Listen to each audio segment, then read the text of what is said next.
channel. And for today's video, ipapakita ko sa inyo yung makeup collection ko or yung makeup kit ko. Ito yun. Ito yung makeup kit ko. Yan. At mag-makeup lang ako kung mag-makeup ako kung anong laman lang ng makeup kit ko. So, hindi ako pwede kumuha kung saan tumayo. Actually, kasi ganito yun. May makeup kasi ako yun. Ayun. May makeup kasi ako dito sa likod. Then, may makeup bag pa ako. Pero ito yung madalas kong ginagamit. Pero pagkakalam ko, hindi to kompleto. So, ang gagawin ko natin ngayon, samahan nyo ako mag-makeup kung ano lang laman ng makeup kit ko.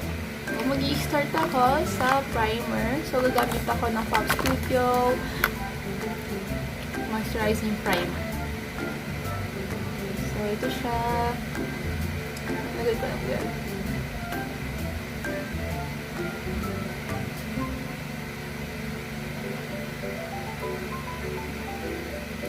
Napansin yung pimples ko kasi pinigils ako. And next ko is concealer. So, concealer ko yung pimples ko. So, gagamit ako ng Maybelline in the shade Sand. Pero ko sand talaga to. Yan, 20 Sand. Ay, ito yung salamin. Dito ko na nilagay sa ilalim para hindi naman ako nakatingin dito sa gilid. So, yan. Yan, yung mga blemishes ko.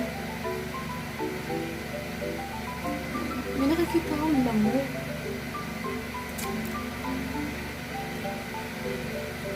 So, yan. Ginanong ko yan.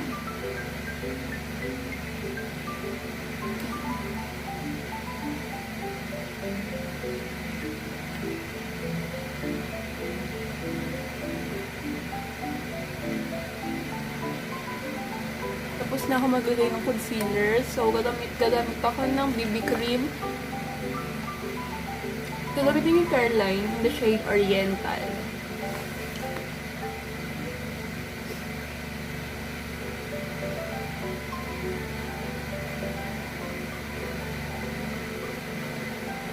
Ito lang nag-iisa kong BB cream. Hindi kasi ako fan ng BB cream at saka ng foundation. Kaya hindi ako bumibili pa ng BB cream. So, i-blend ko na lang siya ng brush. Ito ko ako ng brush. Brush na itong blend ko.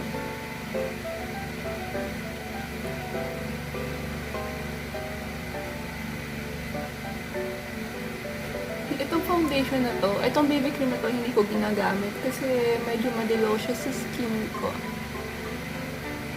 Ayan. So, I'm done na. Ito naman gagamitin kong concealer is yung O2O concealer in the shade 03 Vanilla.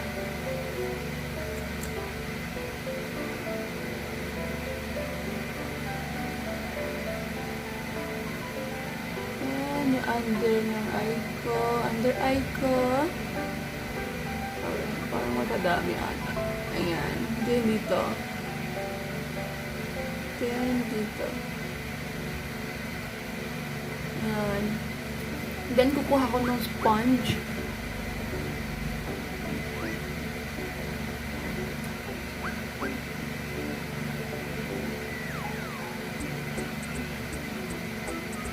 Yun, tapos na ako sa concealer. So, kukunin ko tong powder ng Maybelline in the shade Natural. So, ito siya. Yan. Yan. Kasi medyo malagkit siya.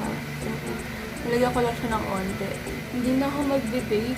So, hindi na siya malagkit. Hindi na ako magbe-bake, pero magko-contour ako. So, ano ba yung contour ko dito? So, meron akong contour dito. Ito. Contour and highlight kit ng Sassy. So, ito siya. Ito yung rin sa loob. May contour, may browser, may scalp, contour, scalp, and blush. So, shimmer. So, andito na lahat ng need ko. So, pero gagamitin ko is yung contour. Hindi ako masyadong fan ng contour powder. Kasi nahirapan ako siya. Nahirapan akong i-blend. So,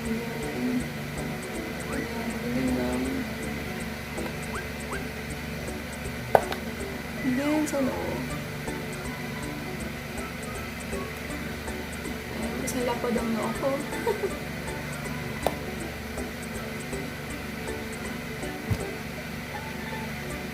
So, mag-contour. So, next ko naman is yung blush.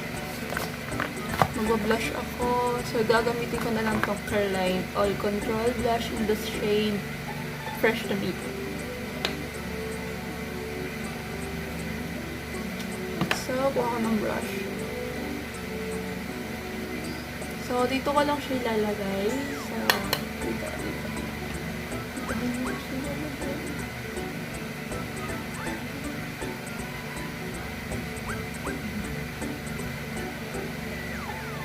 So, after ng blush on, ay magkukontour ako ng nose. May contour stick ako ng Everblend. Dito ka lang pala. So, may contour stick ako. Ay, kukontour stick ko lang yung nose ko.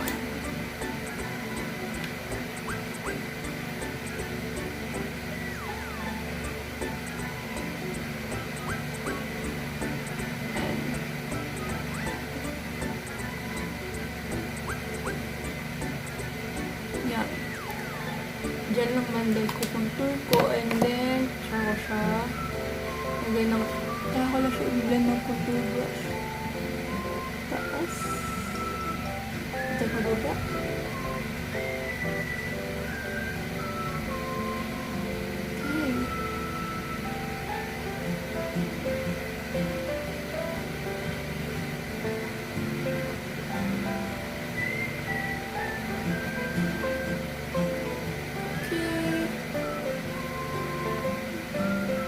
So, done na ako mag-contour ng nose, pero lalagyan ko siya ng powder. So, kukunin ko ulit itong pressed powder ng Maybelline. So, okay na. Diba? Hindi siya masyado halata ang tignan. So, ang next yung gagawin is kilay. Tingnan natin kung anong pang kilay ang meron ako dito. Kasi alam ko, pang kilay ko talaga is Caroline. Pero nandun yung pang kilay ko. So, wala pala dito yung brow brush ko dahil nakatusok doon. So, next ko ito na lang gagamitin ko. Ano ko sa under eye ito eh. Yan yung brush ko. Yan yung brush. Okay, ito na lang gagamitin ko from Premium Stain Brow Pomade.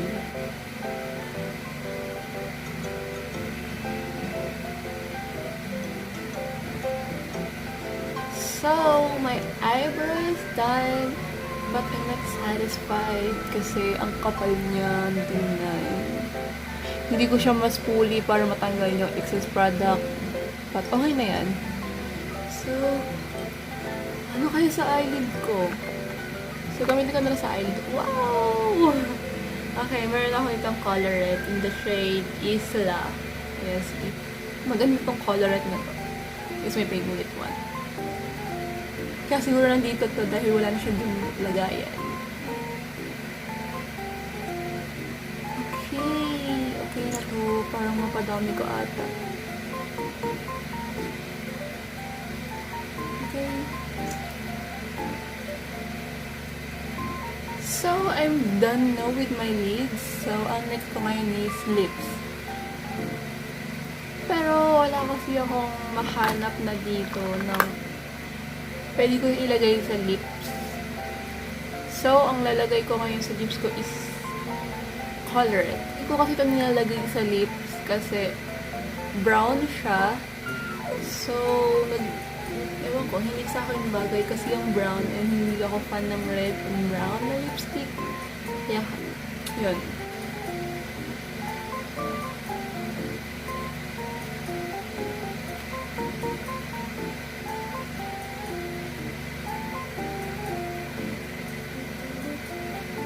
So, ito na kinalabasan ng Colourette sa lips ko. Hindi siya naka-full lip. So, next ko is itong eyelashes. Pero wala akong eyelashes curler dito dahil nandun. Isa lang yung ginagamit kong curler at wala akong extra curler. So, ang gagawin ko na lang is ito nang gagamitin ko. Pero wala akong curler. So, hindi na ako mag-curler.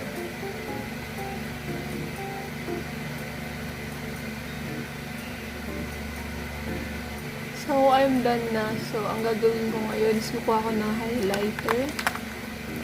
Wala akong ibang highlighter dito. Kaya, ito na lang. Yung contour stick. Yung contour stick na ever bilhin.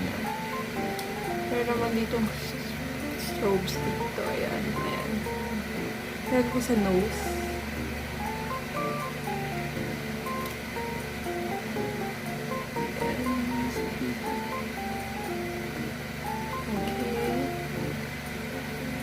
Sa eyebrows.